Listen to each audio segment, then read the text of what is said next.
daripada tahun 489 Imam Ghazali meninggalkan sekolah Nazamiyah dekat Baghdad. Dia beruzlah selama 10 tahun. Dalam uzlah itulah dia tulis kitab Ihya Ulumuddin, dalam uzlah itulah dia tulis banyak-banyak kitab, kitab-kitab. Dan dia beruzlah sebab apa? Dia kata selama ini aku mengajar sebab nakkan pangkat, nakkan dunia, nakkan harta. Dia tinggal semua benda tu 10 tahun. Lepas tu dia mari balik pada tahun 499 Hijrah kan. Dan dia start balik mengajar kan. Sehinggalah dia mula mengajar di Khurasan, kemudian balik semula ke Baghdad. Kemudian dia mengajar di situ sampailah dia kan dipanggil dan dijemput oleh Allah Subhanahu wa taala kan. Sebab benda-benda ni menyebabkan jadi takut kan. Jadi takut. Maka berhati-hatilah engkau wahai saudaraku daripada tipu muslihat syaitan, dan janganlah engkau tunduk kepada tipuannya. Dan syaitan sangat pandai memerangkap engkau dengan menyetujui engkau mencari ilmu. Dia setuju kita cari ilmu, padahal sebenarnya dia telah memperdaya engkau dengan memesongkan niatmu. Sebab pentingnya niat. Niat kita ialah sebab tu niat tu penting kan. Niat maknanya nak cari ilmu, nak dapat kerajaan Allah Subhanahu wa taala. Nak cari ilmu bukannya untuk nak bermegah-megah dengan orang lain, aku pandai. Bukan nak cari ilmu bukan sebab nak tunjuk katakan orang lain tu jahil, aku je alim. Tak boleh gitu. Sebab kalau kita melihat kerosakan dan kita mengatakan rosak habis dari orang lain ni, yang sebenarnya dialah paling rosak. Nabi SAW sebut dalam sebuah hadis riwayat Imam Muslim, Nabi kata man qala halakan nas fahuwa ahlakuhum. Siapa yang mengatakan telah binasa dan rosaknya manusia, dialah yang paling rosak dan paling binasa. Maknanya kita jangan duk mendabik dada kita orang paling baik. Bahkan kalau kita tengok keburukan yang berlaku pada kita, itu adalah perintah Allah untuk kita mengubahnya.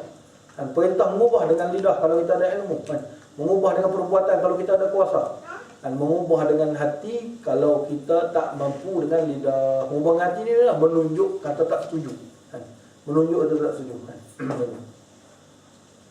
Apa nak sembang garuk-garuk macam ni, sembang tak apa, aku malah sambung. Tu tak puas hati tu. Tunjuk tak puas hati, duk sembang mengarut merapu semua kan. Kita cakap macam tu supaya memberi sikit perubahan kepada orang yang marah semua kawan kita tu. Tak ada lah, tak sembang macam ni dah. Nampak? Jadi biar dia tunjuk tak puas hati. Dia ubah dengan hati kan, senyum, pusing seluruh kan. Suka ke apa jadi. Jadi padahal sebenarnya ia telah memperdaya. Itu sebab orang kata kan, bolehnya kita berdemonstrasi. Sebab apa? Demonstrasi itu antara tak suka dengan hati kan. Tadi tak suka dengan hati, tunjuk tak puas hati. Maka celaka bagi si jahil kalau tak puas hati duduk diam kat rumahan. Lagi sedap orang buat mungkar. Lagi sedap orang buat jahat, lagi sedap orang buat zalim gitu. Celaka bagi si jahil sekali celaka kerana ia tidak mau belajar, dan celaka bagi si alim itu 1000 kali celaka apabila ia tidak mengamalkan ilmunya. Jadi orang jahil ni sekali dia celaka je. Kalau dia buat jahat sebab dia jahil, dia tak tahu. Tapi orang yang berilmu kalau dia buat jahat 1000 kali celaka. Sebab apa? Sebab dia tahu dan dia tak beramal dengan ilmunya. Itulah sebab kemurkaan Allah Subhanahu wa taala yang terlalu parah kepada orang yang berilmu. Allah Taala sebut dalam Quran kan, ya ayyuhallazina amanu lima taqulu ma la taf'alun kabura maqtan indallahi an taqulu ma la taf'alun. Jadi faham ayat tu? Faham kan? Tak faham jangan faham. Dan ketahuilah bahawa manusia di dalam menuntut ilmu ini terbahagi kepada 3 keadaan. Pertamanya orang yang mencari ilmu untuk menjadikannya sebagai bekalan ke negeri akhirat, maka dia tidak berniat dengan mencari ilmu kecuali hanya mendapat kerajaan Allah dan negeri akhirat, maka orang ini termasuk di dalam golongan yang beruntung. Jadi kita nak jadi orang utama ya. Moga-moga kita mencari ilmu ini untuk kerajaan Allah dan juga untuk kebahagiaan hari akhirat. Maka orang ni lah paling beruntung. Kita hidup kat dunia ni kejap nak bermegah, nak seronok lama mana sangat. Kita nak mendabik dada terang mana sangat. Sampai satu hari kita akan bergelut dengan maut. Ketika itu pun kita dah merasa sedih dengan apa yang kita tinggalkan. Waktu nyawa duduk kat tengkuk, waktu duduk teringat balik, aku tak semayang dulu. Nak taubat tak boleh nak waktu tu. Sebab tak ada, peluang tak ada. Pintu taubat pun telah tertutup. Jadi sekarang inilah Yang perempuan jagalah aurat elok kan. Yang lelaki pun perangai bagi elok kan. Maknanya kan, jangan kita ni aurat orang perempuan, tangan aurat kan. Maknanya labuhkanlah tudung. Kita panas sak di dunia tak apa kan. Itu perintah Allah Subhanahu wa taala. Jangan duk pakai ketat-ketat sangat kan. Sebab apa? Sebab itu perintah Tuhan kan. Jadi sebab apa? Sebab dia Tuhan kita, dia buat kita, dia tahu apa yang baik untuk kita. Kita tak tahu apa yang baik untuk kita sebenarnya. Walaupun kita kata itu baik, tapi sebenarnya tak baik kan? Allah Subhanahu wa taala tahu apa yang baik, Tuhan yang buat kita kan? Jangan lebih kita mempercayai nafsu kita, mempercayai orang lain selain daripada Allah. Hatta walaupun mak ayah kita tak larang kita, mak ayah kita tak tegur kita, kita keluar dengan lelaki, kita keluar dengan orang yang kita suka kan. Tetapi kan, Tuhan larang kita kena aula mengikut Allah Ta'ala walaupun keluarga kita tak larang. Boleh faham kan? Jangan sekali-kali kita buat benda yang Tuhan larang semata-mata kita kata kan, ada orang lain bagi kan. Maknanya tak ada satu perintah yang boleh kita dahulukan daripada perintah Allah Subhanahu wa taala. Tidak ada satu larangan yang boleh kita dahulukan daripada larangan Allah Subhanahu wa taala. Okey nah. Orang-orang yang mencari ilmu untuk mendapatkan keuntungan yang segera dunia dan mendapatkan kemuliaan, pangkat dan harta benda, sedangkan dia sendiri menyedari hal ini dan merasakan di dalam hatinya akan kejahatan keadaan yang sedang dialaminya dan kena masuk, maka orang ini adalah berada dalam golongan yang bahaya. Jikalau dia mati sebelum sempat bertaubat, maka dibimbangi ia akan mati dalam keadaan su'ul khatimah. Kemudian mati su'ul khatimah ni pada kesudahan yang buruk. Kesudahan yang buruk daripada kesudahan dengan dimurkai oleh Tuhan. Kadang-kadang kita melihat orang buat maksiat, kita belum tahu dia itu mati macam mana. Kita ada buat baik ni, belum tentu dia mati dalam keadaan, maknanya dalam keadaan yang baik. Sebab Nabi SAW sebut kan, dalam sebuah hadis Nabi kata kan,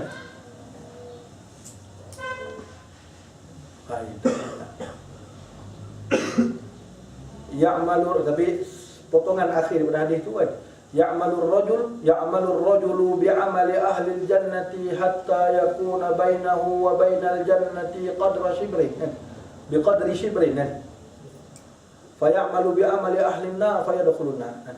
Ada orang yang buat amalan ahli syurga sampailah dia dengan syurga itu tinggal sejengkal je, maknanya dekat sangat nak masuk syurga.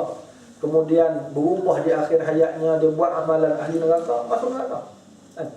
Sebab kita tahu. Dan orang yang buat amalan ahli neraka pun begitulah. Warrajulu ya'malu amala ahli nari hatta yakunu bainahu wa bainan nari biqadri shibrin fa ya'malu amala ahli jannati fa yadkhulul jannah, atau kama qala Nabi sallallahu alaihi wasallam. Ada seorang lagi dia buat amalan ahli neraka sehingga kan dia dengan neraka itu tinggal sejengkal saja. Apa jahat yang dia tak buat atas dunia ni kan? Kemudian dia buat amalan ahli syurga di akhir hayatnya, masuk syurga kan? Pun ada macam tu kan? Itu sebab kita jangan menghina orang yang buat maksiat. Kita marah pada maksiat dan kita melihat maksiat, kita tegur. Kita jangan menghina orang tu secara peribadi. Kita tulis dalam Facebook kan, si A, si B, si C kan? Jalan tu, jalan ini. Jadi jangan macam tu kan? Kita marah kepada maksiat yang dia buat, bukan marah kepada individu tu secara peribadi, tak. Kita tak marah peribadi dia. Kita marah dosa itu dalam erti kita cuba untuk mengubahnya kan? Kita buat secara mungkin dengan bercakap, dengan menegur, dengan itu, dengan ini kan? Kita, kalau kita doa hidayah Allah bagi kat dia, moga-moga Tuhan bagi hidayah kat dia kan? Jangan berhenti, jangan jemu berkawan dengan orang yang buat maksiat, orang buat salah. Jangan jemu kita menegur dia kan? Tapi kita kena tidak berputus asa dan mencari jalan. Bagaimana iblis senantiasa mencari jalan merosakkan dia, kita kena cari jalan menyekat iblis daripada merosakkannya. Faham? Buatlah macam mana pun.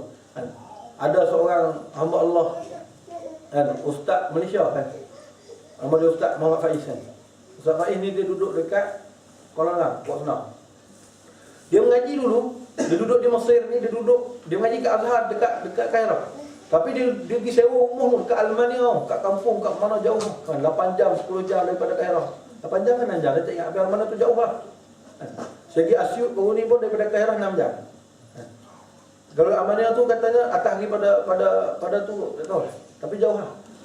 Tak ada orang Melayu yang duduk kat sana. Dia pergi dia duduk dekat kampung Arab tu, yang mana Arab ni semua memang dia duduk dengan geng-geng yang tak semayang, kaki shisha, yang jenis tu. Dia pergi buat baik dengan orang-orang ni. Buat baik sampailah Arab duduk panggil dia pergi rumah. Dia pergi duduk rumah Arab tu, dia baca Quran. Time semayang, time azan, dia bangun semayang sunat, lepas tu dia pergi solat dekat masjid. Sampai Arab ni timbul rasa malu. Dia berdakwah dalam bentuk lisanul hal. Lisanul hal dia menunjukkan perbuatan yang baik. Dia tak pernah kritik, dia tak pernah kutuk, dia tak pernah hina. Bahkan dia dengan baik, akhirnya orang-orang ni dengan sendirinya rasa malu. Kita buat dalam hati kata, ya Allah ubahlah hati dia. Ya Allah berilah dia rasa malu dengan apa yang aku buat ni. Bukan aku buat suruh dia malu ke aku, tapi aku buat supaya dia kembali menjadi manusia yang taat kepada Tuhan. Sampailah orang kat kawasan tu dan respect gila kat dia. Ni orang Malaysia kita boleh buat je kan.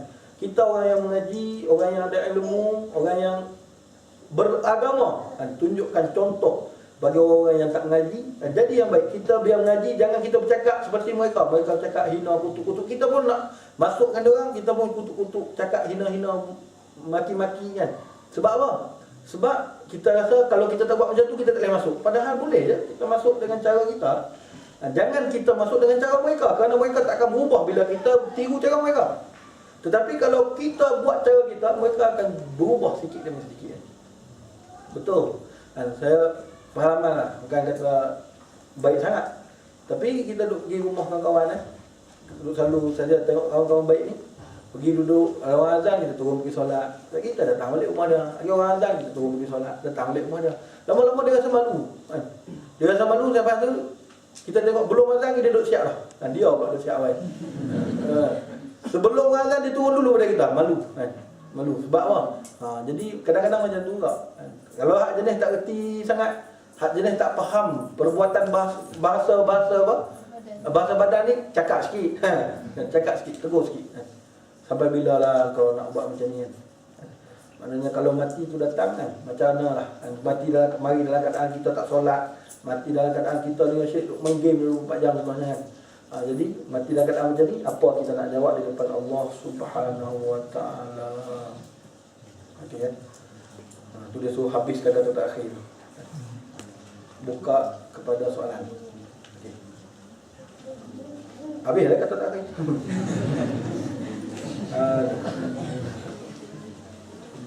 Habis ni. Kemudian urusan terserahlah kepada kehendak Allah, kalau mahu dimaafkan atau disiksa. Tetapi kalau dia mendapat taufik sebelum matinya, kalau dia bertaubat dan sempat mengamalkan ilmu yang telah dituntutnya, dan sempat pula membuat pembetulan terhadap apa yang sudah dan tercuai, maka bolehlah dia dikumpulkannya bersama golongan beruntung, kerana orang yang bertaubat daripada dosanya seperti orang yang tidak berdosa. At-taibuna min dzambihi kaman la dzambalah, kama qala Nabi sallallahu alaihi wasallam. Maknanya orang yang bertaubat daripada dosa seperti orang yang tidak pernah melakukan dosa. Taubat, untungnya orang bertaubat dengan syarat-syarat taubat ada 3. Yang pertamanya meninggalkan maksiat serta merta, yang kedua berazam untuk tidak buat lagi, dan yang ketiganya menyesal kan? Menyesal terhadap perbuatan dosa yang kita buat. Kalau dengan manusia tambah satu lagi, mohon maaf kepada orang yang kita buat salah tadi. Aku qauli hadza wa astaghfirullah lakum. Assalamualaikum warahmatullahi wabarakatuh. Kalau ada soalan, dia tanya. Tak ada soalan, tak saya balik. Ada? Bismillahirrahmanirrahim.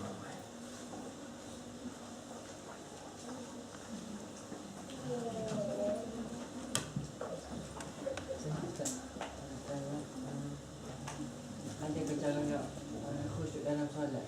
Mungkin dulu pernah khusyuk, tapi tiba-tiba mari satu masa yang panjang lama tak khusyuk dalam solat. Ada ke cara mudah ataupun hadis sebelum? Nabi Imam Al-Ghazali dia menyebut dalam kitab dia Ihya Ulumuddin, dia kata ada 6 cara macam mana kita nak khusyuk dalam solat. Dan sebelum tu lagi pun nak khusyuk dalam sembahyang ni, masa orang azan tu, bayangkan azan itu ialah bunyi sangkakala. Kita bangkit daripada kubur ni nak pergi menghadap Allah Taala, bagaimana keadaannya? Pergi tu dalam keadaan hati yang penuh takut kan? Penuh khusyuk, penuh takut. Pergi ambil wuduk tu, ketika berwuduk itu kita maknanya berwuduk dengan sebaik-baik wuduk kan? Kalau kita berwuduk pun tak khusyuk, sah lagi sembahyang tak khusyuk kan? Wuduk, basuh tangan ke tak lagi, basuh tangan ke tak lagi, basuh kepala tak lagi kan? Last kali tak basuh semua tu kan? Wuduk pula sekali lagi. Jadi macam mana tu kan? Kalau dah daripada berwuduk lagi pun dah macam tu, sembahyang pun lagi dia jadi celaru lagi kan?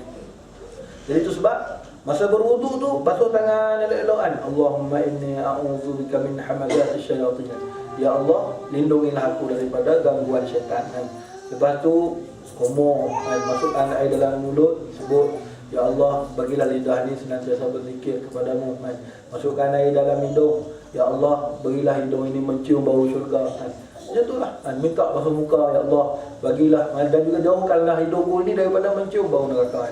Lepas tu basuh muka, ya Allah, bersihkanlah mukaku, putihkanlah mukaku di hari mana engkau hitamkan muka musuh-musuhmu. Kemudian basuh tangan, ya Allah, berilah maknanya suratan amalanku di tangan kananku. Jadi kita buat macam tu, doa ni tak salah kan. Cuma yang kita doa tu supaya kita tahu apa yang kita buat. Basuh tangan tu kita tahu. Sebab basuh tangan tu kita buang dosa kita. Maknanya basuh tangan tu setiap titisan itu, sehinggalah titisan yang terakhir turun daripada air basuhan tangan itu, basuhan muka atau basuhan anggota wuduk itu, semuanya menitiskan dosa. Semuanya menitiskan dosa, disebut dalam hadis yang sahih. Jadi kita nak benda tu kan. Jadi kita tak salah pun kita nak berdoa. Waktu lain pun kalau kita nak berdoa. Bukan khusus untuk waktu berwuduk sahaja, tapi masa kita basuh tangan tu supaya kita khusyuk. Ya Allah, berilah suratan amalanku di tangan kananku. Ya Allah, berilah suratan amalanku ini jangan diberi di tangan kiriku. Kemudian basuh kepala, Allahumma inni as'aluka al-manni wal barakah. Ya Allah, berilah kepadaku keuntungan dan keberkatan. Keuntungan dengan apa? Dengan kepala ni, otak ada semua ini. Ya Allah, bagi otak ni bagi benda yang untung. Untung ni apa? Fikir akhirat. Dan fikir perkara-perkara yang diredai oleh Allah, buat benda-benda yang Tuhan redai. Kemudian basuh telinga, Allahumma ja'alni minal ladzina yastami'una al-qawla fayattabi'una ahsana. Ya Allah, jadikan saya orang yang basuh telinga ni, maknanya jadikan telinga saya ni telinga yang bila orang nasihat benda baik saya boleh ikut. Basuh kaki pun macam itulah, ya Allah, jangan bagi kaki saya tergelincir esok ni pada hari kiamat, hari yang mana tergelincir orang-orang musuh-musuhmu ketika mana melalui titian sirat. Kemudian masa nak semayang, nak khusyuk nak semayang, kita panggil hudurul qalb. Yang pertama memang orang tadi kata hudurul qalb, hadir hati. Hadir hati ni macam mana? Allahu Akbar. Hati pun Allahu Akbar. Bismillahirrahmanirrahim.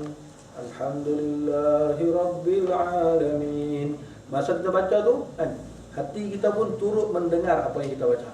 Jangan kita baca Bismillahirrahmanirrahim, Alhamdulillahirabbil alamin. Betul? Tadi baca bismillah. Bismillahirrahmanirrahim. Ulang bismillah 10 kali. Jadi itu kan. Jadi itu sebab kita kena hadir hati. Hadir hati ni maknanya kita tahu apa yang kita baca. Kemudian yang keduanya faham. Yang tu kalau boleh dapat tu khusyuk yang pertama orang ni.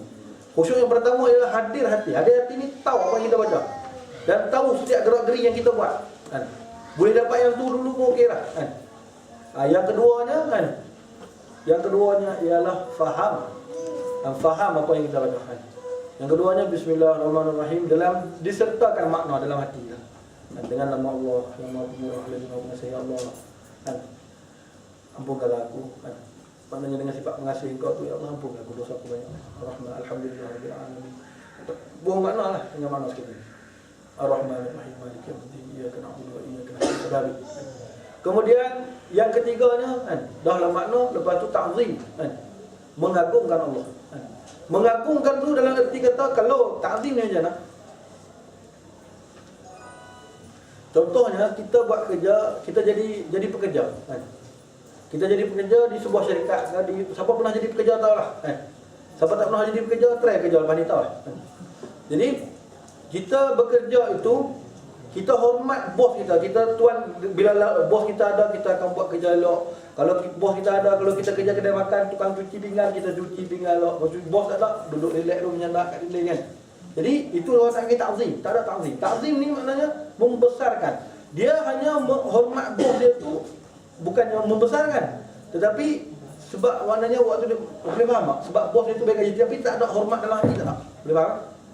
Maknanya membesarkan dalam hati tak? Jadi menghormat Allah Ta'ala ni bukan hanya macam tu, bukan hanya dengan perbuatan, bahkan dengan mengagungkan Tuhan. Mengagungkan dalam arti kata kita tunduk dan khusyuk dan maknanya kita berhadapan dengan apa? Rabb Arsyil Karim. Tuhan yang menguasai arah yang mulia. Maknanya kita duduk tu di depan Allah Subhanahu wa Ta'ala, menghadap Tuhan, menghadap Tuhan. Jadi bila kita menghadap macam tu, kita berdiri 10 jam pun tak rasa. Kalau berdiri tu setengah jam tu kita rasa sekejap. Setengah jam, sejam, 2 jam tu biasa. Tu sebab kalau pernah tengok Syekh Jibril macam Syekh Jibril waktu jadi tu imam, saya pernah ikut sekali 2 rakaat sembahyang setengah jam, 40 minit sembahyang kan. Saya sembahyang sebelah saya tu ada, masa sembahyang kat Malaysia tu kan, sebelah saya ada seorang taklah tua kan, dalam 40-an tu kan. Sembahyang dah lama sikit dia duduk. Dia duduk berdiri, lepas tu dia duduk. Duduk bersila lah kali lama tak rokok-rokok dia bangun, lambat kan. Dia tu tinggal tu. Tak tahu sebab apa. Betul tak tahu. Tapi nak ceritanya memang lama pun. Kita pun ketok kaki-kaki. Ayo. Jadi ta'ziman. Okey lah. Boleh amal 3 ni dululah. 3 ni. Nanti sekali lagi minggu depan kita amal 3 lagi. Saya bagi semua 6 tak ada amal, ambil 3 dulu. 3 dulu. Yang pertama apa dia? Pertama apa dia? Tarikkan hati. Tarikkan hati. Tarik mati. Kemudian yang kedua, faham. Yang ketiga, ta'ziman, mengagungkan kepada Allah Subhanahu wa taala. Habis itu dah. Ada. Ada tak lain? Kalau saya lupa yang 3 gitu, minggu depan tanya ah. 3 lagi dah. Ya, kalau minggu depan ada lagi lah. Ada lagi mana? InsyaAllah. InsyaAllah ada. Terang. Okey, saya minta maaf kalau ada salah silap. Dan apa yang baik daripada Allah, apa yang buat terkemah di saya sendiri sebagai seorang manusia, hakikat daripada Allah Subhanahu wa taala. Aku qauli hadza astaghfirullahaladzim. Wassalamualaikum warahmatullahi wabarakatuh. Bismillahirrahmanirrahim. Allahumma ja'al jama'ana hadza jama'an marhuma wa taqabbal min ba'dina ma'suma wa la taj'al fina wa la ma'na syaqiyyan wa la mahruma. Ya Allah, jadikan kami jadikanlah pertemuan kami pada hari ini pertemuan yang mendapat rahmat dan keampunan daripada-Mu, dan jadikanlah perpisahan kami pada hari ini perpisahan yang dapat rahmat dan keampunan daripada-Mu ya Allah, yang jadikan di kalangan kami ataupun di antara kami yang celaka yang dapat kemurkaan daripada-Mu ya Rabbal Alamin. Ya Allah, jangan kami ampunilah dosa kami, ampunilah dosa kedua rumah kami ya Allah, aksanilah mereka seperti mana kami waktu kami kecil dulu. Ampunkanlah dosa guru-guru kami yang pernah mengajar kami baca, mengajar kami menulis, mengajar kami mengenal-Mu ya Allah. Ampunkanlah dosa nenek moyang kami, sahabat-sahabat kami, kaum muslim yang telah pergi dulu meninggalkan kami ya Rabbal Alamin. Ya Allah, ya Tuhan kami, sungguhnya kami memiliki hajat kepada-Mu ya Allah. Hajat kami ialah inginkan keredaan-Mu ya Allah. Tuhan kami, ampunkanlah kami, redhalah kami, bantulah kami untuk menuju kepada keredaan dan keampunan daripada-Mu ya Allah. Semua bantuan dan panduan daripada-Mu ya Allah, kami akan sesat dan kami akan binasa.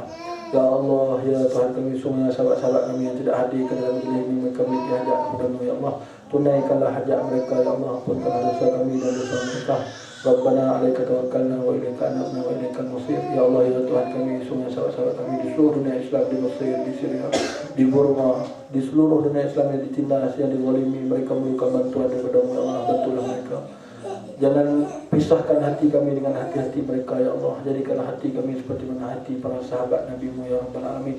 Hati yang penuh kasih dan kecintaan kepada Allah dan juga Rasulnya.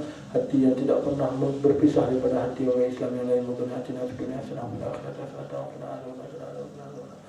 La'unaka ya Allah ya Rahman ya Rahim, kama amartana fastajib lana ya Rahim ya Allah, kama wa'adtana wa sallallahu alaihi